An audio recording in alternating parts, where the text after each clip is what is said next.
Également la garderie, parce qu'il faut quand même savoir qu'ils accueillent des enfants jusqu'aux 3 ans et demi.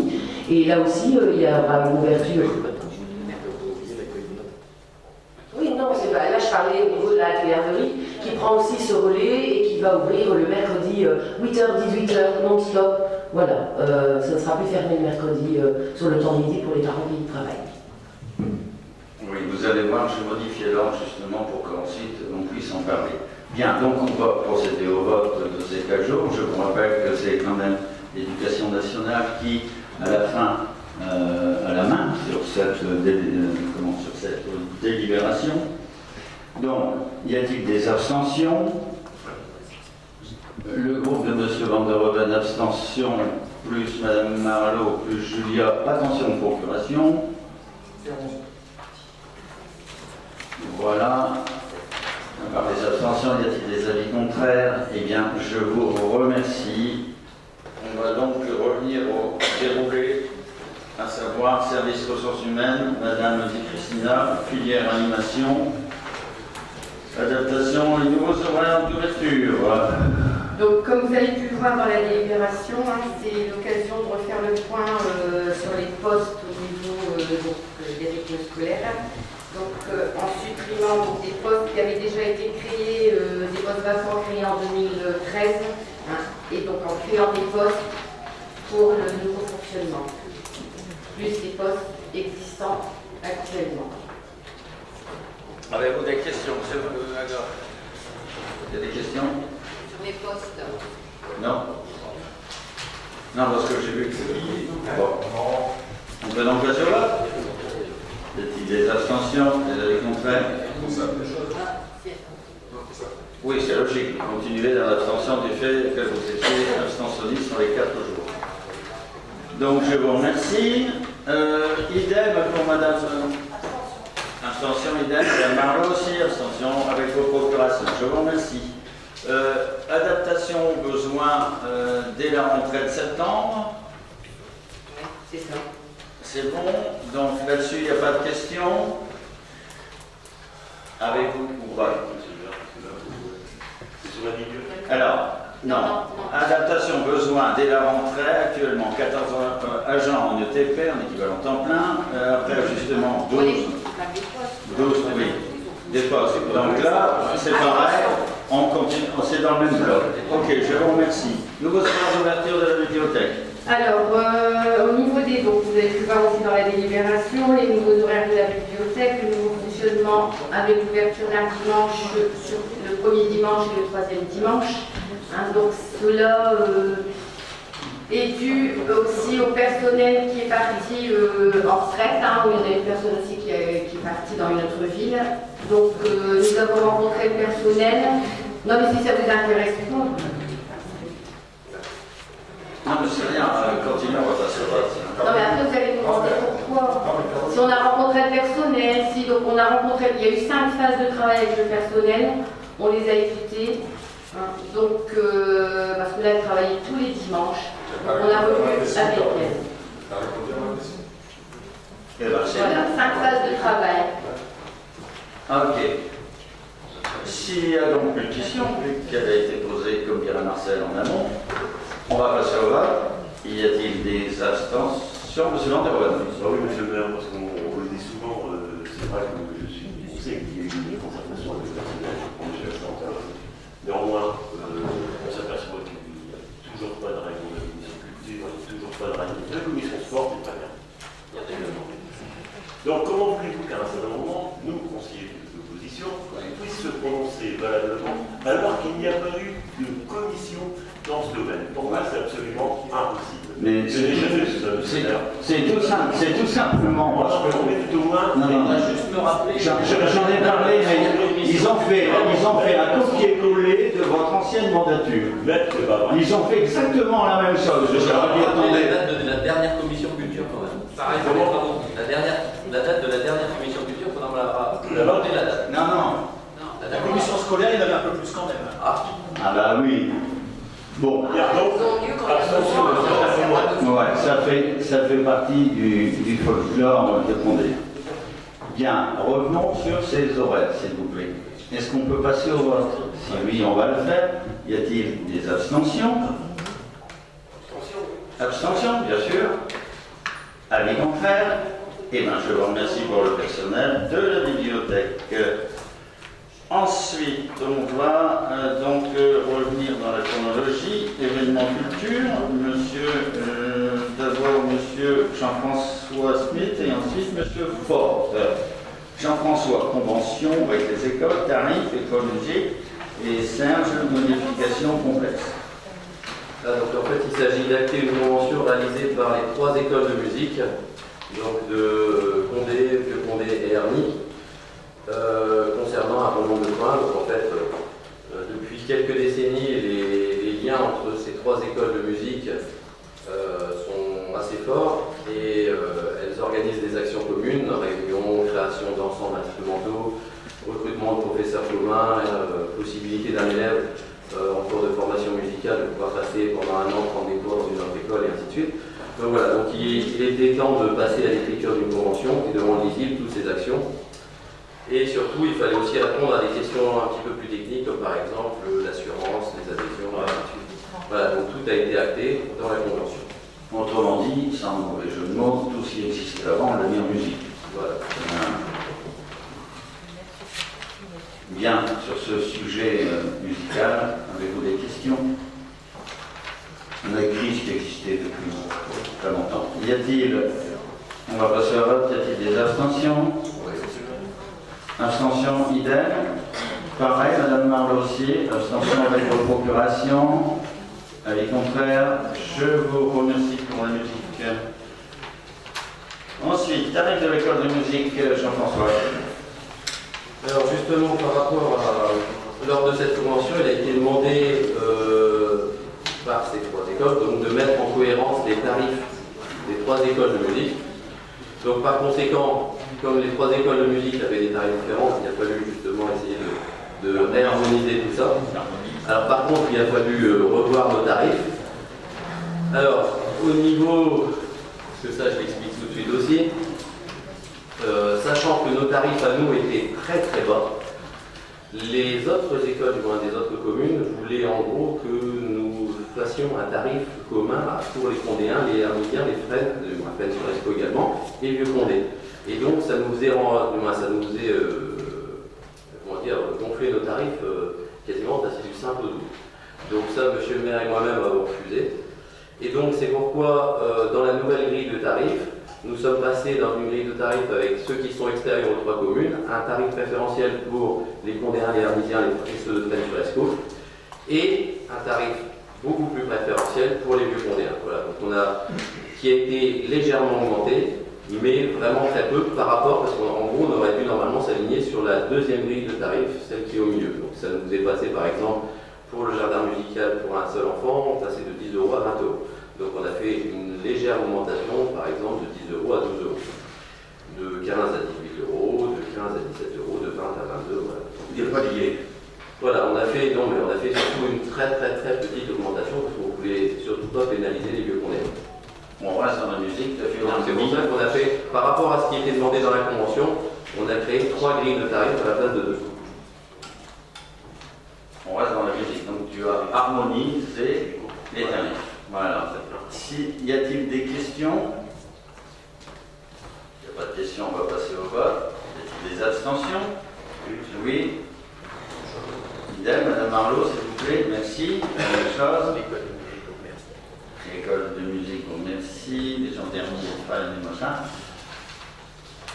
Donc c'est bon. C'est noté. Allez, modification du règlement intérieur du complexe sportif. Monsieur Forte. Merci, monsieur le maire. Moi, j'ai réuni la commission des sports justement sur ce nouveau règlement de. Ça change, hein. Donc là, j'ai quand même réuni, j'ai donné tous les documents nécessaires, j'ai demandé la lecture. Bon, là-dessus, j'avais demandé le retour de ces documents sur lesquels je n'ai pas eu. Bon, c'est pas grave. Bon, la discussion elle avait été faite en commission, on avait relevé quelques points, on a modifié. Aujourd'hui, bon, c'est tout pour l'opposition que le recul a accepté dans l'état. Donc, on considère que on considère que le retour retour pour acceptation. Il est bien évident que ce nouveau règlement, enfin c'est pas nouveau, c'est un règlement qui met au point certaines choses. Simplement, on a mis en place le règlement suite aux problèmes que l'on a avec Vigipéma et tout ce qui s'ensuit, la sécurité, puisqu'on a des agents en permanence également dans le complexe sportif. Les bêtes malheureusement qui ne peuvent pas y rentrer, éviter les trottinettes, éviter pas mal de choses. Non, mais c'est une mise en sécuriser le complexe. Qui aujourd'hui est quand même, je peux le dire, bien protégé, et puis je pense qu'il est dans un état qui est quand même beaucoup plus joli par rapport à une période.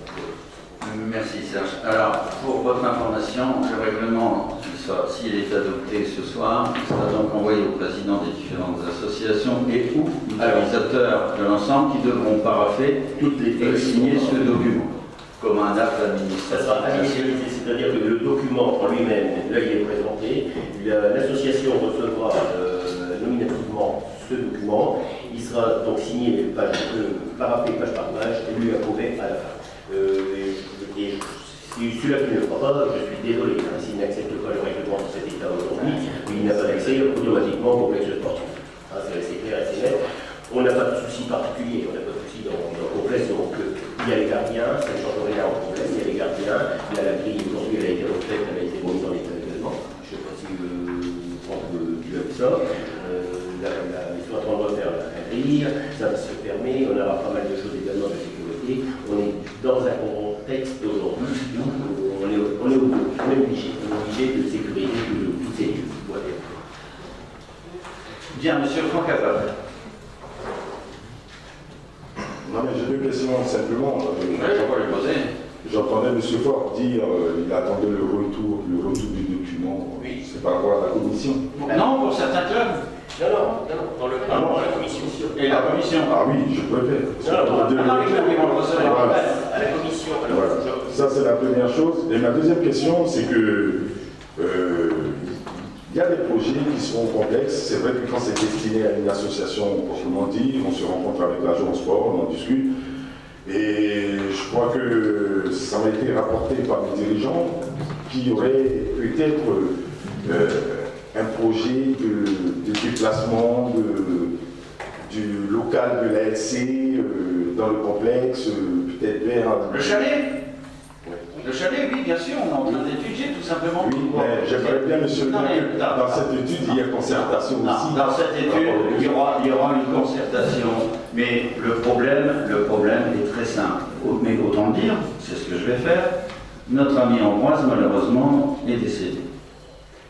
Avant, il y avait du stockage qui était fait à titre gratuit, forcément, de par l'amour du sport qu'il avait dans son établissement. Son établissement est en vente aujourd'hui, donc il y a un problème de stockage. Il faut bien que si on le vend, son local commercial, mettre des choses en place sur le complexe et de préférence à proximité de la piste.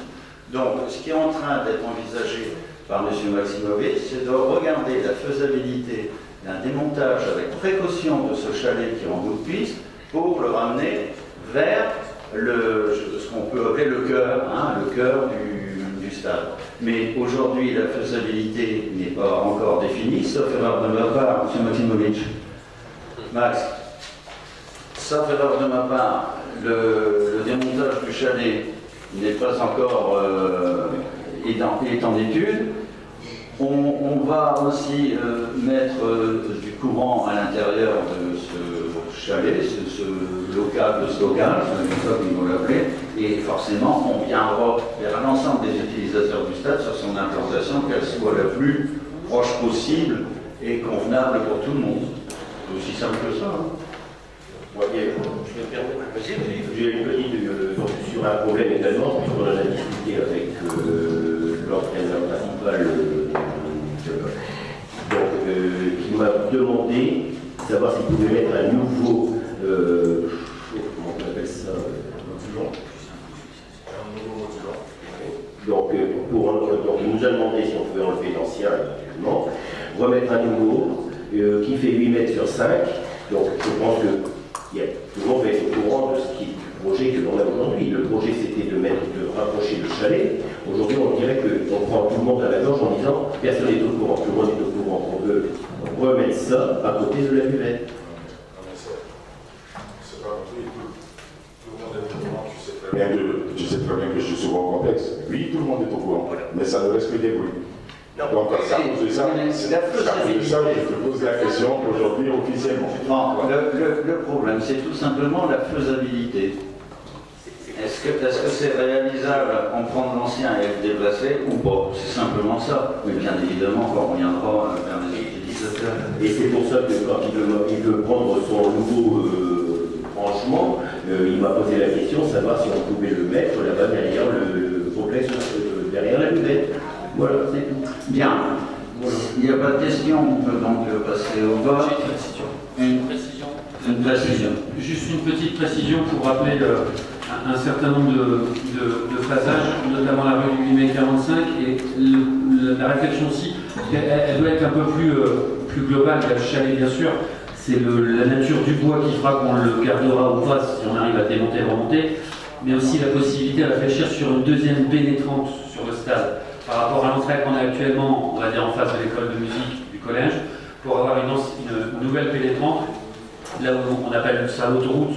Alors on a toujours appelé ça l'autoroute dans l'autre sens, où là on a une voirie qui est très large, qui ne sert pas à grand chose dans sa façon dont elle est aujourd'hui, et sur laquelle on pourrait projeter une voirie plus lourde pour garer les bus, et donc faire une entrée de ce côté-là. Ça veut donc dire que la configuration, la logique de circulation du stade serait peut-être revue in fine. Donc là, on est sur une logique purement technique sur un chalet en bois, de savoir s'il est démontable et remontable. De toute façon, s'il l'est pas, on passera à du modulaire ou à autre chose, puisqu'on aura des problèmes de stockage. Mais il y a une réflexion plus globale sur le système de circulation du stade et surtout le stationnement des bus dans la des tournois, des manifestations diverses et variées, puisqu'il nous faut une voie lourde pour que les bus puissent se garer correctement. Bien, ça c'était une précision d'avenir, mais qu'il faut y réfléchir, parce que si Vichy Pirate il continue à être aussi renforcé qu'il l'est, là pour l'instant au collège on arrive encore à s'arranger, mais c'est dur.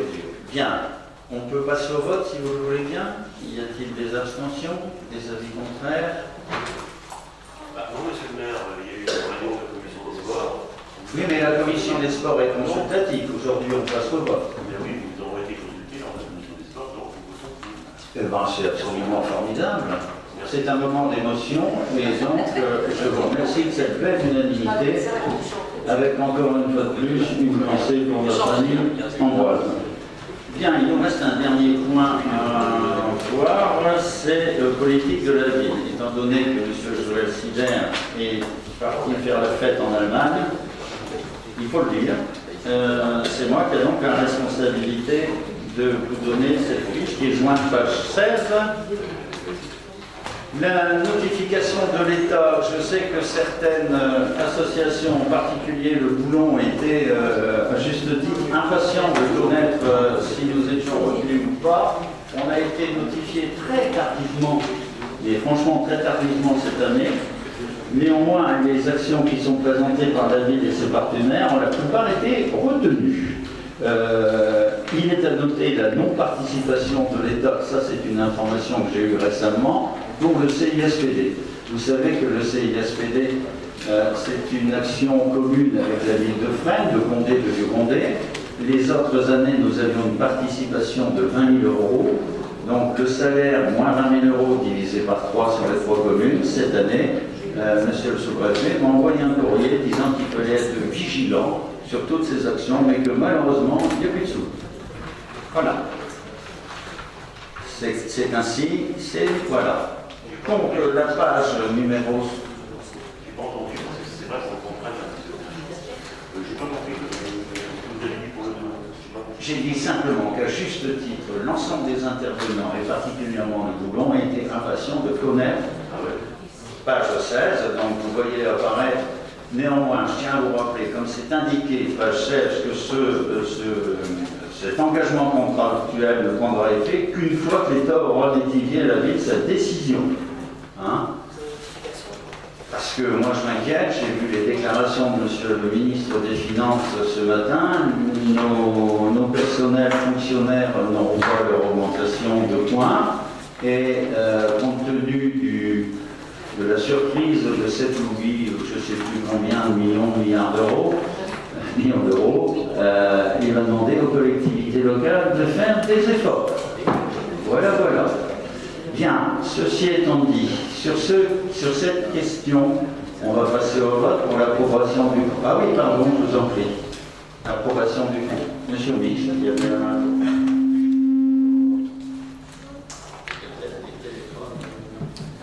juste un petit mot sur la ligne du FPH. Oui, ils sont pris alors. Ah oui, bah oui. Un, je ne vote pas. Oui. Deux, on a eu donc une information venant de la région qu'ils allaient changer leur façon de faire pour que le FPH deviendrait le PIC, projet d'initiative citoyenne. Juste avant de partir, Madame Gloria avait fait un dossier avec moi, donc on attend les réponses de la région. Je pense que d'ici quelques jours, on devrait savoir si la région nous verse la somme habituelle. Et puis je profite de cette question-là pour vous demander si vous avez prévu le recrutement du remplaçant de Madame Gloria. Bien évidemment, le recrutement est en cours et la prise d'effet de cette personne sera au 1er septembre. C'est une action importante. Monsieur Franck Albert. Non, mais je voudrais préciser que M. Van der Hoven, moi-même et Corinne Solini ne prenons pas part au vote par rapport au boulon, pour le boulon. Et par contre, c'est une information parce que lorsqu'on marque sur les chapitres des financeurs autres, je prends la première ligne, les villes vacances. Oui. 15 000 € l'État, 7 140 autres. Quel est le partenaire financier qui vient sur ce dispositif? Les différents partenaires traditionnels, je ne les ai plus en tête tout de suite, mais on vous les communiquera dès demain matin. Monsieur le maire, les départements. Je fais de la politique de la ville. La ville de vacances, c'est l'État et la ville. Non, il y a d'autres partenaires. Vous me le montrez. Oui, je reste encore directeur des structures, donc vous me le La montrez. politique de la ville, il y a l'aglo par exemple. Il y a l'aglo par exemple. Ah, peut-être. Mais il n'y a aucun problème. J'allais recommencer en disant il faut être présent pour l'entendre. Alors, monsieur le maire, 1-0. monsieur le maire, Voilà, je voulais vous sortir sincèrement une phrase que vous avez dit il n'y a même pas 3 minutes. Vous avez dit que les commissions ne sont qu'à titre consultatif. Tout à fait. Donc, arrêtez de Bien dire sûr. Donc on va voter. pour voter. On va voter l'approbation du programme du contrat de ville. Du contrat de ville. Est-ce que les personnes qui ne participent pas au vote veulent bien se rapprocher auprès du secrétariat, comme d'habitude? C'est bon, c'est fait? Il sait, ok, c'est fait. Donc on va voter. Y a-t-il des abstentions? Des avis contraires? Eh bien, je vous remercie. Dernière chose, Nathalie, s'il te plaît, qui c'est qui doit signer le PB? Les deux plus jeunes, les deux plus anciens, le secrétaire. Ceux qui ont participé Bureau électoral. au secrétaire de séance, donc Jean-François. Non, les commissaires. Secrétaire, d'accord, ok. Et monsieur le maire. Donc, vous voulez bien vous rendre auprès de la table et les deux, pas plus vieux, les deux plus anciens.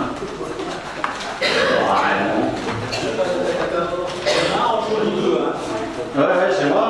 Je sais, mais je ne pouvais pas là. Il faut aussi signer le PV. Donc vous avez plein de signures à faire. Pour ceux qui ont la chance de partir en vacances, je vous souhaite de bonnes vacances. Pour ceux qui restent, profitez-en pour faire bien vivre à vos condés. Et puis rendez-vous en septembre. Bonnes vacances à tous. N'oubliez pas le carnaval.